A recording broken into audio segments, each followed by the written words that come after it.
My cousin was spoiled his whole life, new cars, elite schools, anything he wanted. Then, at Thanksgiving dinner, he discovered I had $10 million. He completely lost it. My aunt shrieked and my dad just. Can you imagine having a family member who's spent their entire life looking down on you, always flaunting their privilege? And then, one Thanksgiving, they accidentally discover you're actually worth $10 million. Because that's exactly what happened to my cousin Jackson last year, and, trust me, the meltdown that followed? It was something for the history books. Growing up, Jackson and I lived in completely different worlds. I was a solidly middle-class kid in a Boston suburb. My dad was an electrical engineer, my mom a second-grade teacher. Our little three-bedroom house, with its perpetually busy single bathroom, was a hub of careful budgeting. Every purchase was planned, every penny tracked. Money doesn't grow on trees, Anastasia, my dad would say. If you want something special, you need to work for it. That wasn't just a saying, it was our family's philosophy. When I wanted a new bike at 8, I spent months doing chores, collecting recycling, saving every birthday dollar. The pride I felt, finally getting that blue Schwinn, was immeasurable. My parents matched my savings as a reward, but I had to earn my half first. Then there was Uncle Josh and Aunt Melanie, Jackson's parents. They lived in a sprawling mansion with a pool, tennis court, and 3 luxury cars worth more than my parents' combined annual income. Uncle Josh had inherited a manufacturing business and turned it into an empire. Jackson, 2 years older than me, was their golden child. He never waited for anything. While I saved for months for a $20 toy, he'd mention something he liked, and it would magically appear the next day. The contrast was brutal at family gatherings. I still remember Jackson's 10th birthday party at a rented-out indoor water park. He tore through piles of expensive toys, barely pausing to appreciate a new gaming console and 15 games. 3 months earlier, for my 8th birthday, I'd gotten a new backpack and a simple digital watch. I cherished that watch because my parents remembered I wanted it. Your cousins have different values, my mom explained when I asked why Jackson had so much. We believe in teaching you the value of things, not just giving them to you. When we were really young, Jackson and I actually got along. We'd build forts, swim in his pool. But as we got older, that wealth gap became a chasm. By preteen years, he developed an air of superiority that made me cringe. He'd comment on my clothes, asking why I wore the same jacket or why my sneakers had scuff marks. He loved showing off his new gadgets, knowing I couldn't afford them. Dad says people who work for other people will never be truly successful, he told me once, at a 4th of July barbecue when I was 11. He says employees are just helping someone else get rich. I didn't know how to respond. My parents worked for others, and they were happy. But his words planted a tiny, insidious seed of doubt. There were moments the inequality hurt more than others. When my old laptop died in 8th grade, I asked my parents for a new one. They explained we'd have to wait until Dad's next bonus. That same weekend, I overheard Aunt Melanie casually mention they'd bought Jackson his second computer that year because he wanted one with better graphics for gaming. My emotions were a tangled mess, envy, confusion, and a quiet, burning determination. I wanted to prove that hard work could be just as valuable as having things handed to you. Little did I know how dramatically our paths would diverge in our teenage years, or how those early lessons would shape me. High school made the differences impossible to ignore. I went to public school. Jackson went to an exclusive private academy where the tuition was more than some college tuitions. His uniform cost more than my entire wardrobe. My sophomore year, I got my first job at a coffee shop, saving every penny for college. My parents had been clear, they'd help, but scholarships and my own work would fill the gaps. Jackson, meanwhile, turned 16 and got a brand new BMW convertible. I can still see him revving the engine in our driveway, keys dangling. "Sweet ride, right?" he asked, beaming. "Dad let me pick the color." 0 miles. I nodded, doing the math in my head. That car was 5 years of my coffee shop salary. That same week, I'd been ecstatic to find jeans on a clearance rack. "What are you driving these days, Anastasia?" he asked, knowing full well I didn't have a car. "I'm saving up," I replied, trying to keep my dignity. planning to buy something reliable next year. He laughed, not unkindly, but with genuine confusion. Why not just ask your parents? A sweet 16 without a car is kind of sad, don't you think? That was Jackson. The concept of not affording something or choosing to save was utterly foreign. During junior year, my $1,500 Honda Civic broke down.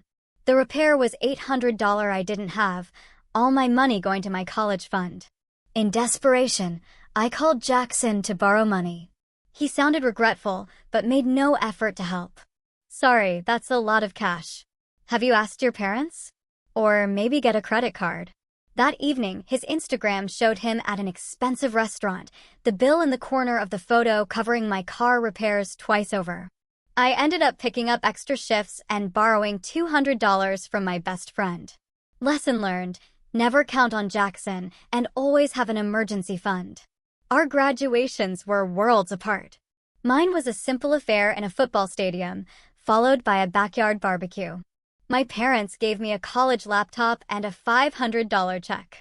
Jackson's was at an ornate performing arts center, followed by a lavish country club party with a live band and catering that cost thousands. His graduation gift? A brand new Range Rover with a giant red bow. He seemed pleased, but not surprised or genuinely grateful. It was just what he expected. You heading to state in the fall, right? He asked. Yes, partial scholarship, I said, a note of pride I couldn't hide. Cool, cool, he nodded absently. I'm going to Princeton. Legacy admission, you know how it is. Dad made some calls. I didn't know how it was. My admission was earned through grades, not family connections.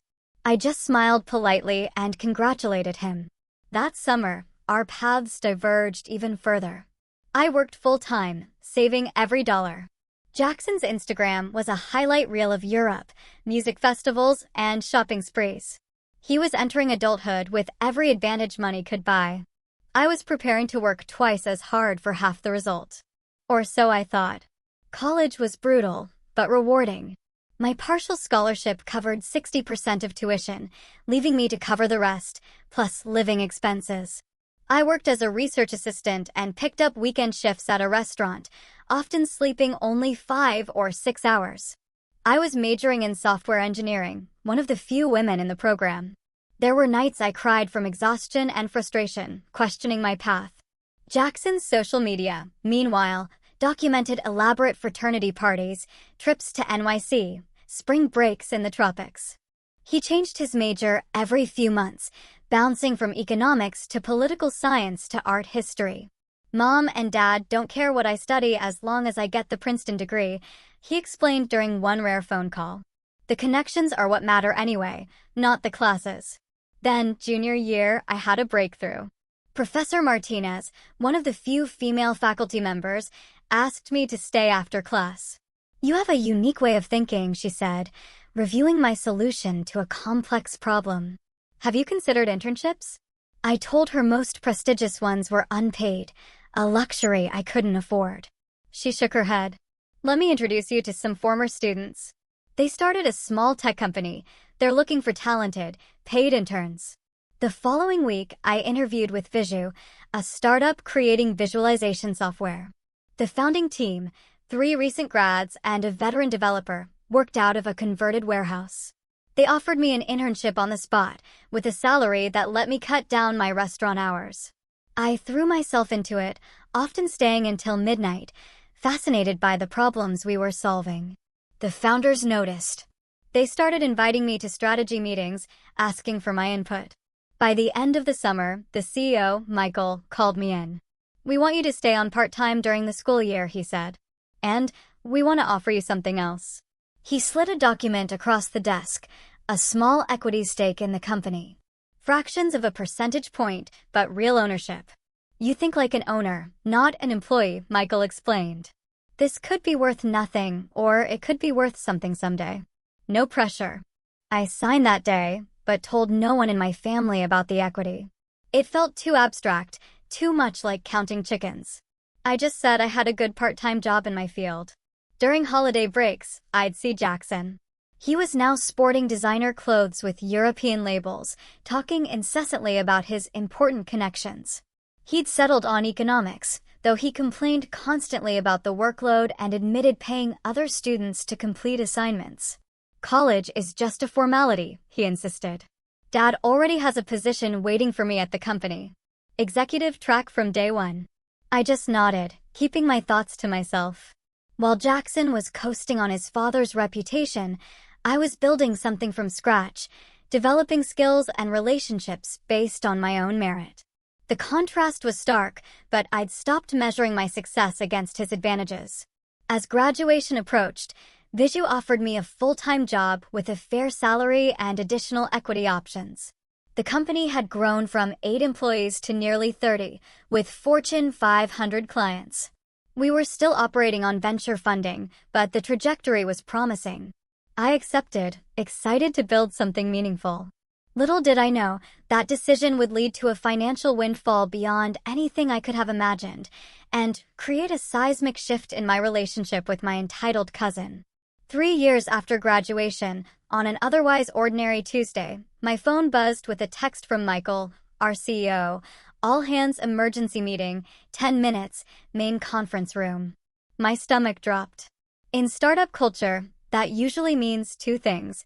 We're shutting down or something monumental has happened. Given our struggles to secure funding, my mind immediately went to the worst. I rushed to the conference room. The air was thick with tension and whispered speculations. Michael entered, followed by the executive team, their expressions unreadable. "I'll cut straight to the point," Michael said, his voice wavering slightly. 30 minutes ago, we signed the final papers. Data Corp has acquired Viju for $200 million. The room erupted. People were hugging, crying, high-fiving, calling their families. My mind went blank. What did this mean? Later that afternoon, after hours of champagne and briefings, I received an email with the equity calculation. As an early employee with accumulated options, my stake amounted to slightly over 5% of the company.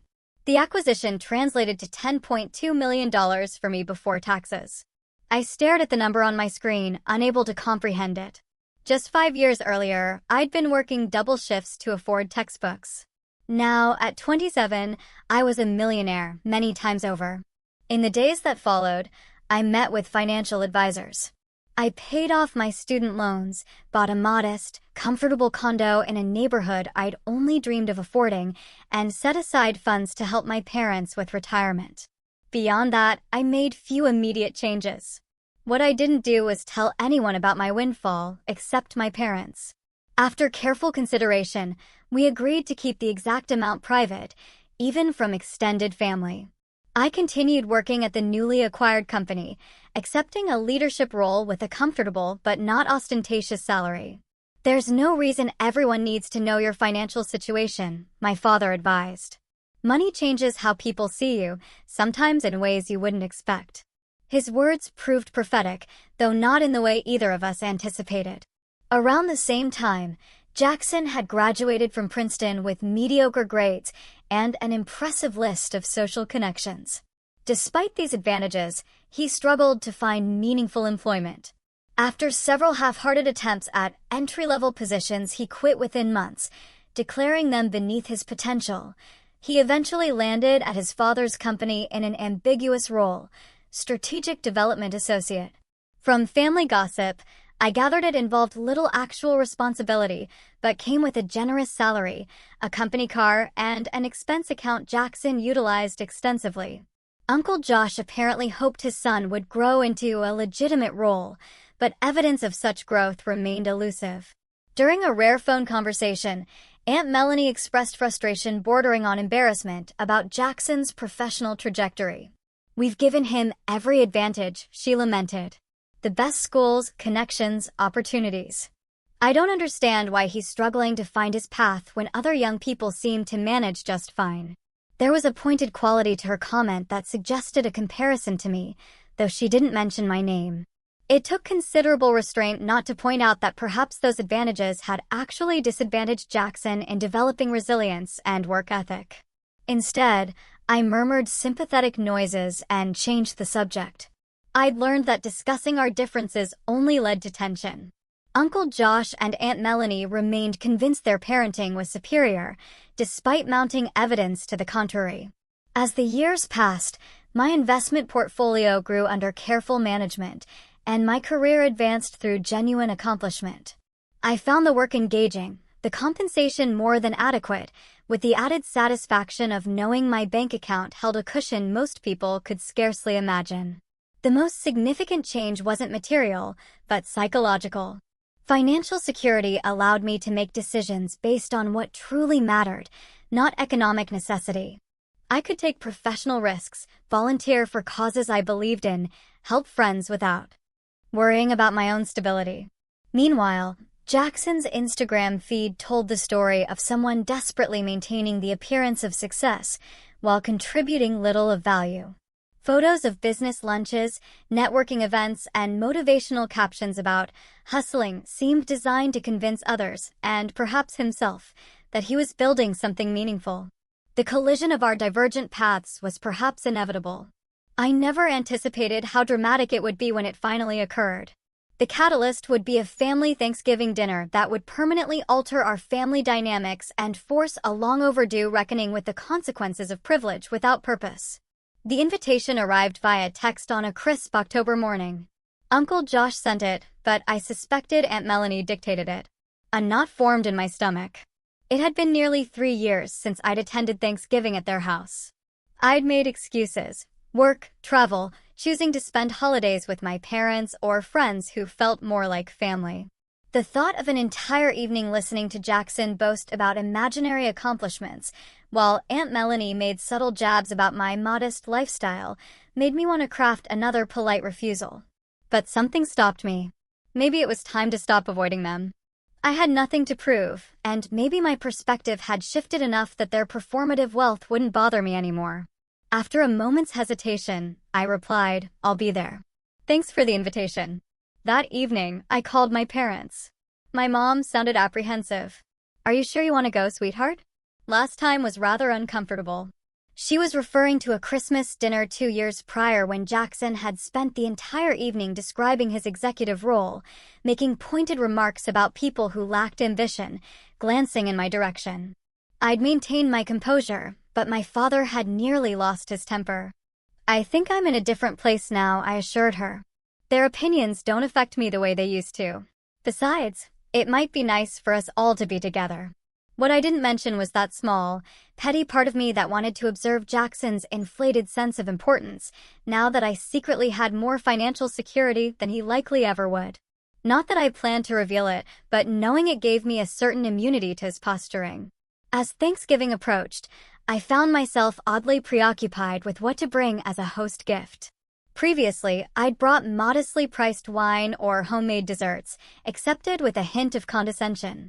This year, I could afford something impressive, but that felt like playing into their materialistic values.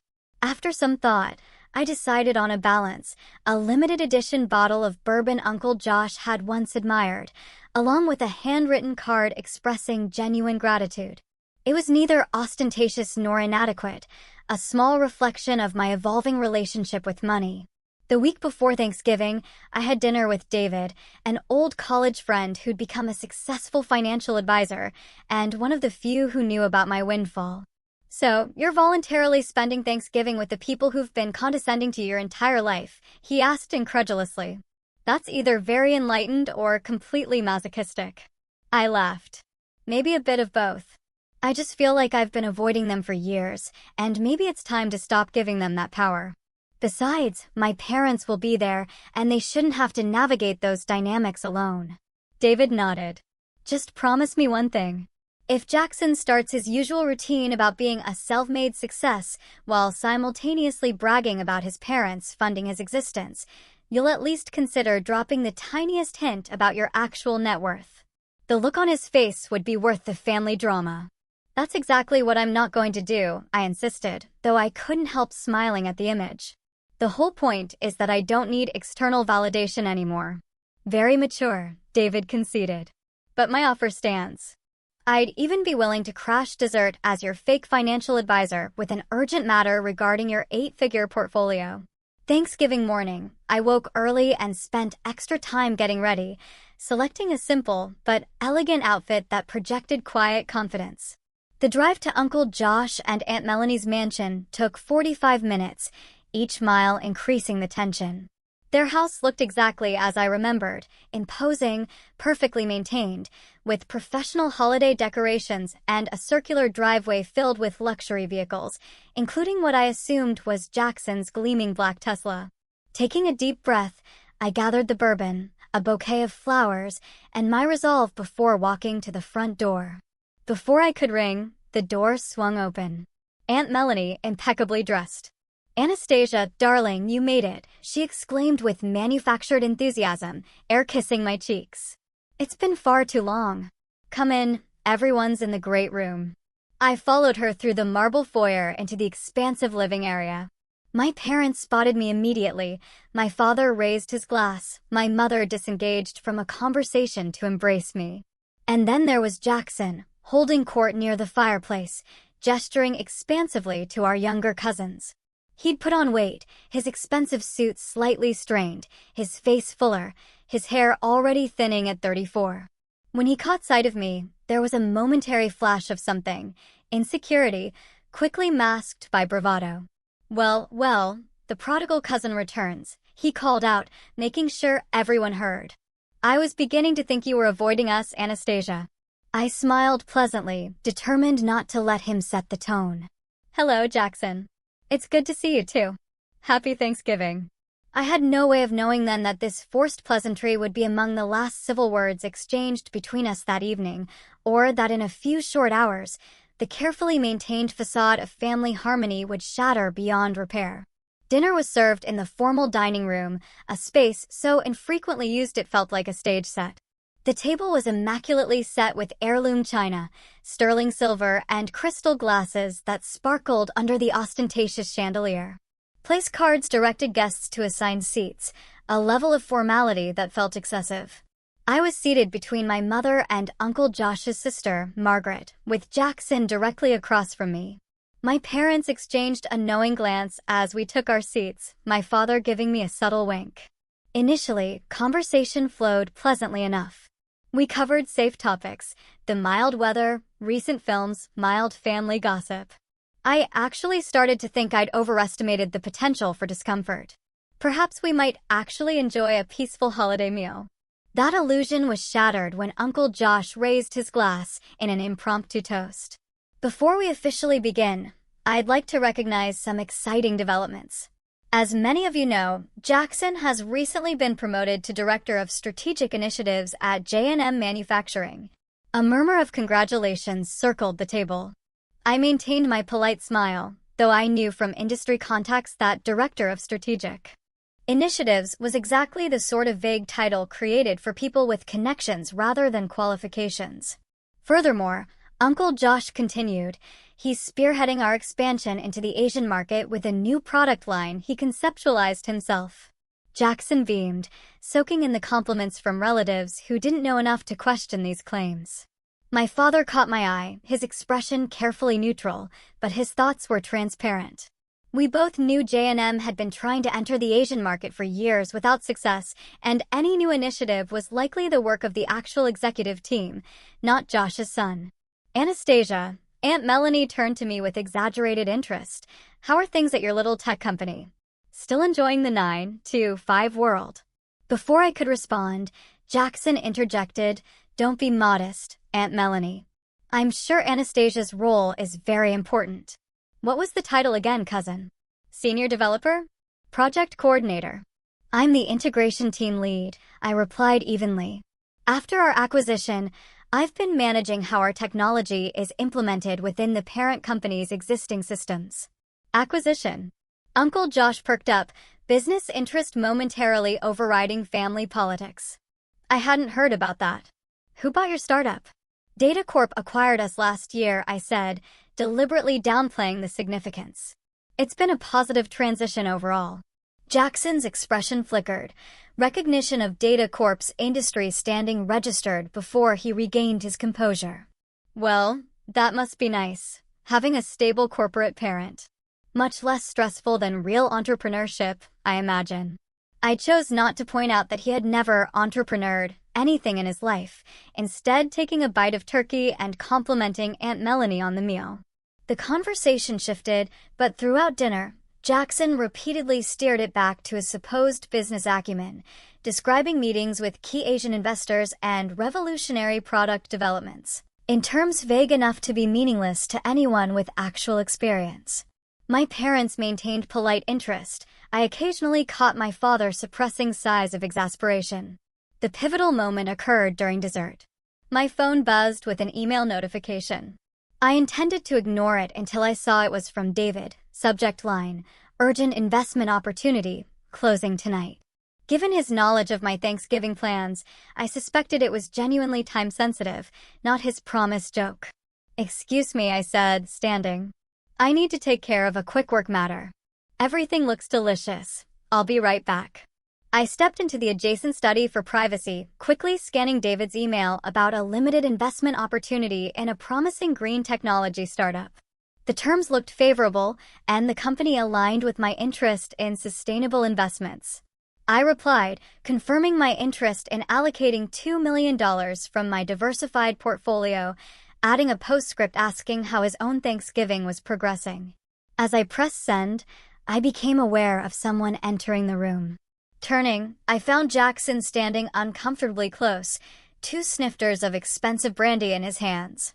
Thought you might want something to sip while you handle your critical emergency, he said, his tone making it clear he doubted the importance of my interruption. Can't let the corporate overlords enjoy their holiday without checking in, right? Thanks, I said, accepting the brandy while slipping my phone into my pocket. It wasn't work, actually, just a time-sensitive investment matter. His eyebrows lifted slightly. Investment? Like a 401k adjustment or something? The condescension in his voice triggered a rare moment of competitiveness in me. No, a private equity opportunity in the sustainable tech sector. Private equity?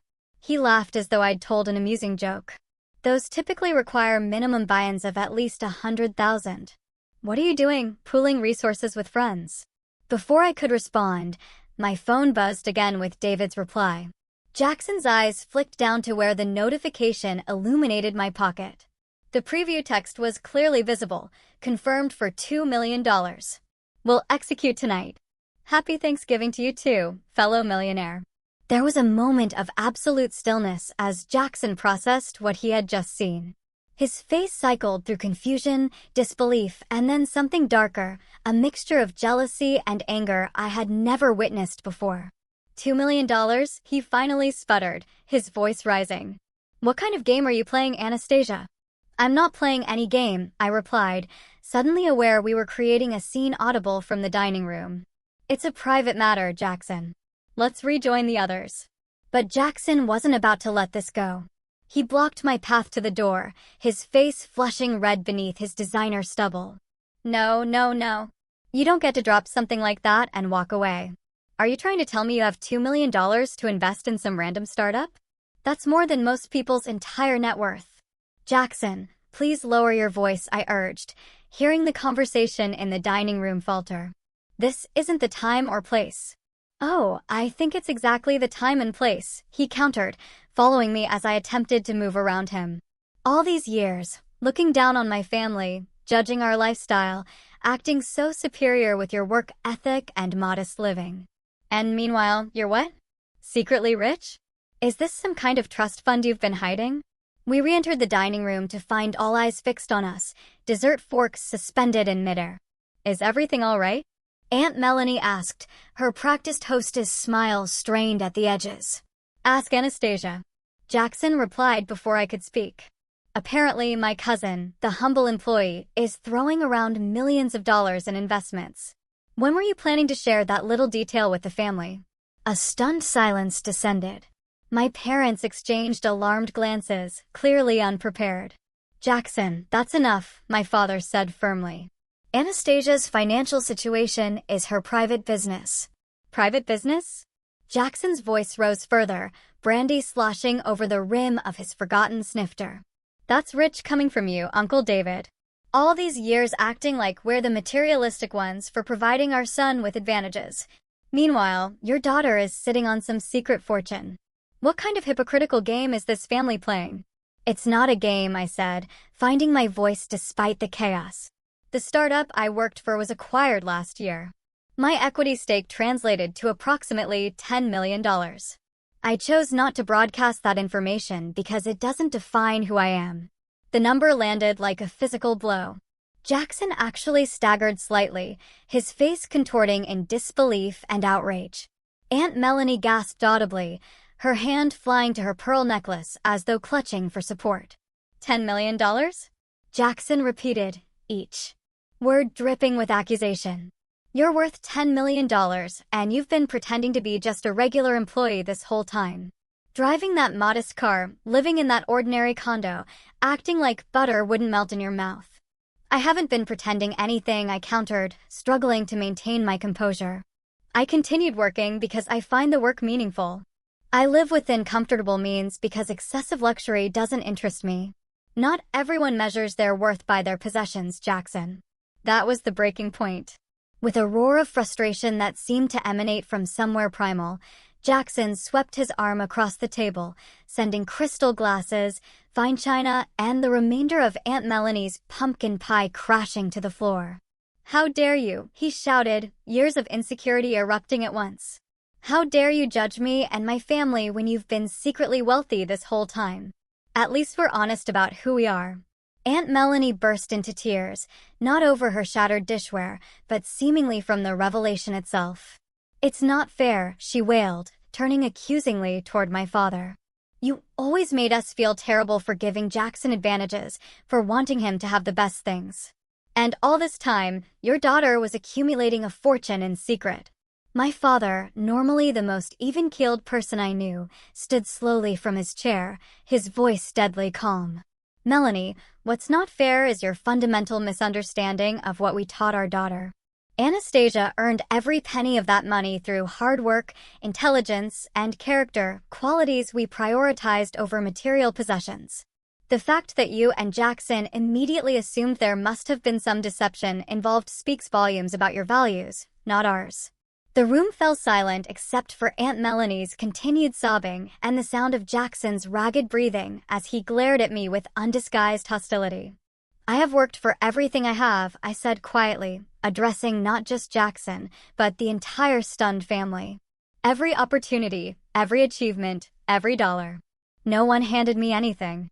For years, I've listened to you belittle my choices, imply that I lacked ambition or success because I didn't flaunt wealth or status.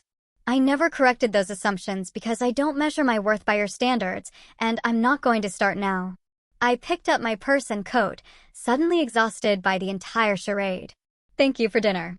I think it's best if I leave now. As I walked toward the door, I paused to place the bottle of bourbon on the side table, still neatly wrapped.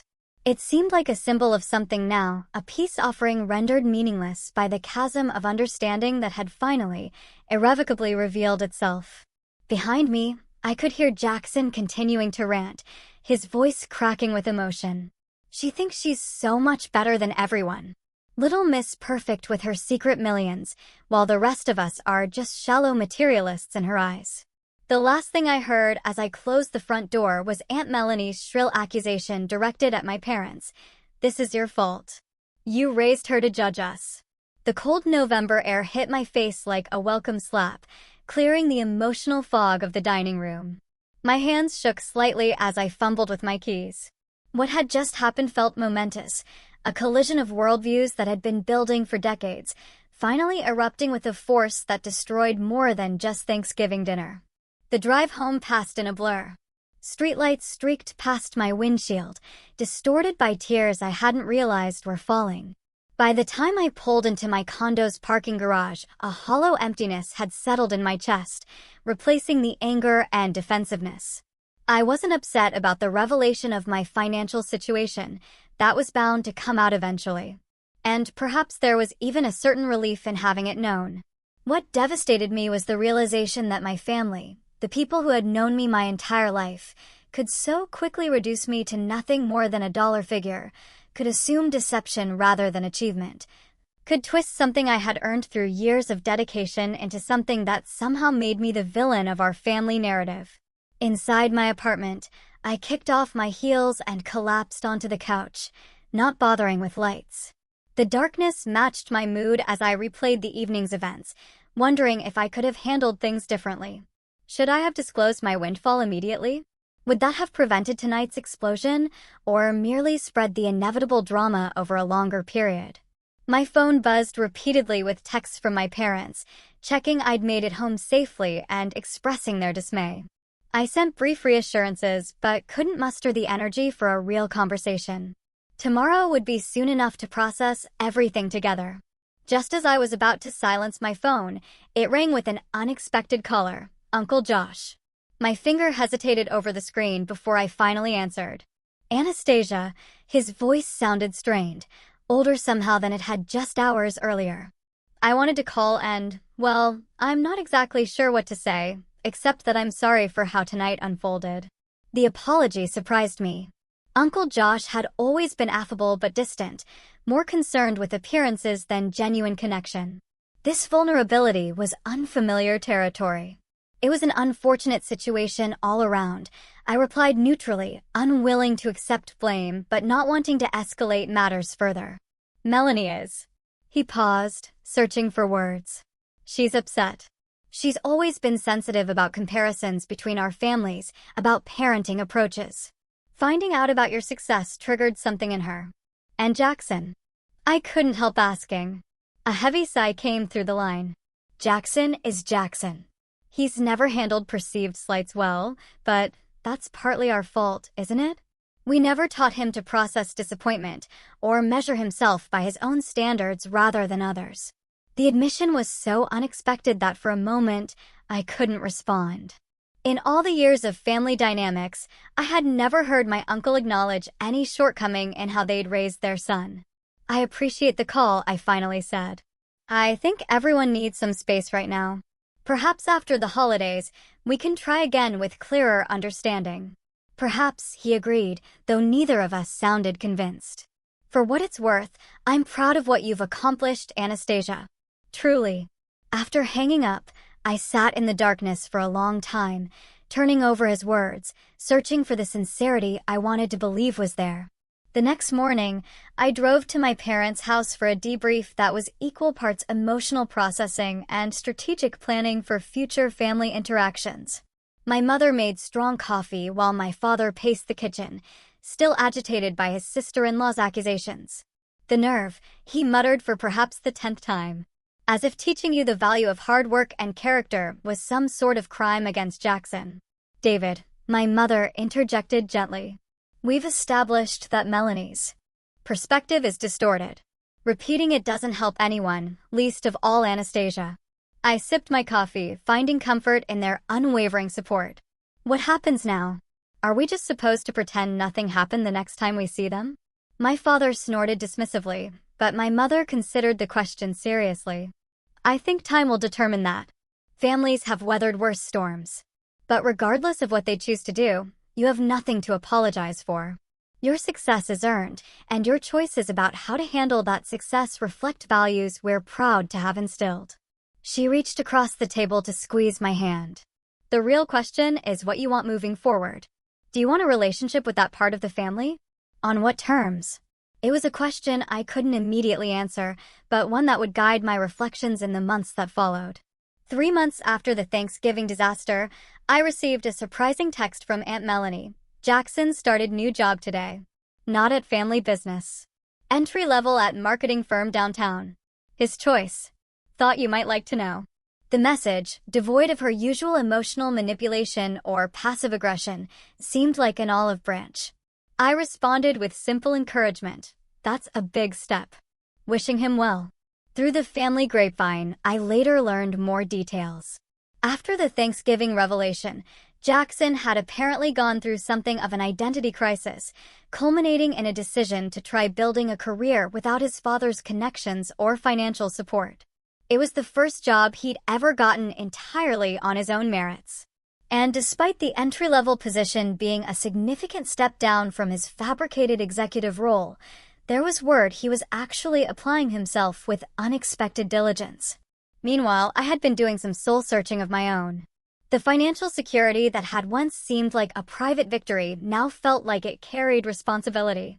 After consultations with financial advisors and considerable thought, I established a scholarship fund for first-generation college students studying technology fields, specifically those who were working while pursuing their education.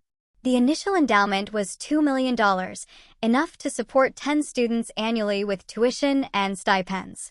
I named it after my parents, honoring the values they had instilled in me rather than seeking personal recognition.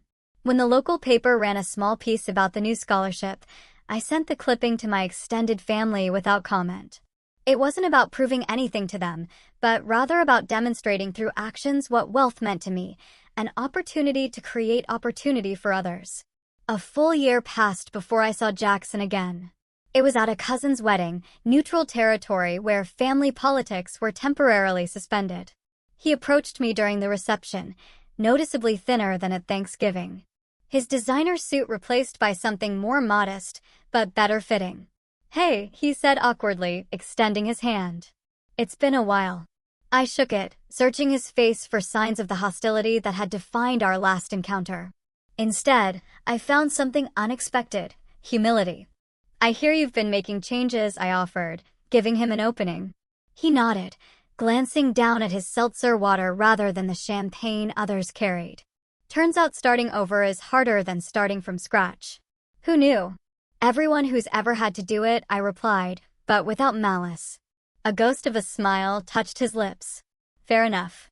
Listen, I'm not good at this kind of thing, but I owe you an apology.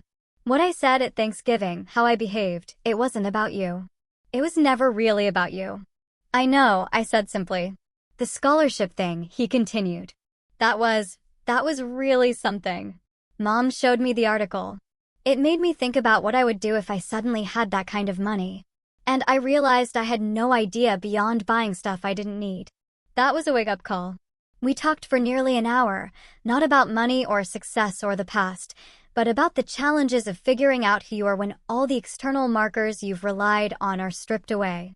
For perhaps the first time in our lives, we spoke as equals, each acknowledging our own struggles and growth without comparison or judgment. As the years have passed, my relationship with wealth has evolved. I've learned that money itself is neutral, neither inherently corrupting nor ennobling. What matters is the relationship we choose to have with it, the values that guide our decisions about earning, spending, saving, and sharing. The jealousy I once felt watching Jackson get handed everything now seems like wasted energy. In truth, I was given something far more valuable than material advantages. I was given the chance to discover my own strength, to build confidence through achievement rather than acquisition, to find satisfaction in effort rather than entitlement. And Jackson? He's still figuring things out, still untangling the complicated legacy of privilege without purpose. We're not close, but there's a mutual respect that was impossible before. Sometimes the greatest gifts require the most painful unwrapping. The $10 million changed my life, but not in the ways most people might expect. The true freedom it provided wasn't freedom from work or worry, but freedom from external validation, from the need to prove my worth through possessions or titles, or the approval of others who measure success by different standards. True wealth, I've discovered, isn't about what you have, but what you value. It's about building a life aligned with your deepest principles, rather than others' expectations. It's about recognizing that being handed everything often means developing nothing within yourself, while earning your way means becoming someone who can never be diminished by circumstance or others' opinions. If you've ever felt like the underdog in your family, or watched others get handed opportunities you had to fight for, remember that the struggles that seem unfair are often the very experiences developing your most valuable qualities. The things we work hardest for become the foundations we can never lose. So, what would you have done in my shoes? Would you have kept your wealth a secret, or would you have dropped that bombshell much sooner? Let me know in the comments below. I'm really curious to hear your thoughts.